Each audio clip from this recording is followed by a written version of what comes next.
রাজশাহী মহানগরের কোষাধ্যক্ষ মিজানুর রহমান মিজান ভাইকে গণমানুষের নেতা আমাদের প্রাণ নাম আমাকে না ভুলে আমার সংযুক্ত মাঝে বক্তব্য রাখবেন নুরজান তারপর মুক্তি কামনার জন্য আমরা এখানে এসেছি সবাই ভাই আপনারা ছেলেরা পারবেন না আমাদের সাথে করি আমরা আমাদের দল বল সর্বনিশ আমাদের এটা আমাদের জন্য তোদের জন্য সবার জন্য যাই সম্মানীয় নেতা এখানে বসে আমরা কথা বলছি কোনো পারমিশন লাগছে না, এটাই গণতন্ত্র।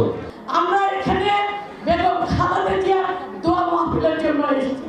সময় আজকের এই দোয়া মাহফিল আল্লাহ যেন আমার মায়েদের বন্ধে সেই আত্মনাদ হাত করে ওঠা সেই দোয়ায় যেন উত্তর দিয়ে ম্যাডাম যেন সুস্থ হয়ে দেশে ফিরে এসে দেশের হাল আবার ধরতে পারেন।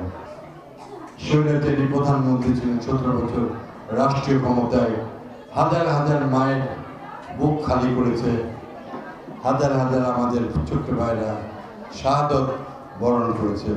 সেই স্বৈরাচারী খুনি হাসিনা আমাদের নেত্রীকে ধীরে ধীরে মৃত্যুর সকল ষড়যন্ত্র করেছিল। মুচকি হেসে তিনি হত্যার নির্দেশ দিতেন। মহিলা দল কেন্দ্রীয় কমিটির সভাপতি রব্বুল আলামিন ছাত্র জনতা মাগরিবের পূর্ব মুহূর্তে আল্লাহ সাল্লাল্লাহু আলাইহি ওয়াসাল্লামের রওজা সৃষ্টি করেছিলেন শহীদ প্রেসিডেন্ট বাণী করে তার ভালো কাজগুলো দেখে তার যখন শহীদ প্রেসিডেন্ট জিয়া রহমান কাজ করছিলেন জন্য জাতীয় দলে হাল ধরেছিল আল্লাহ নিয়ে এই দেশের মাটি ত্যাগ করে নাই কারো কিভাবে নির্যাতন জুলুম করে আল্লাহ মায়ের কাছে সন্তানকে আসতে দেয় নাই।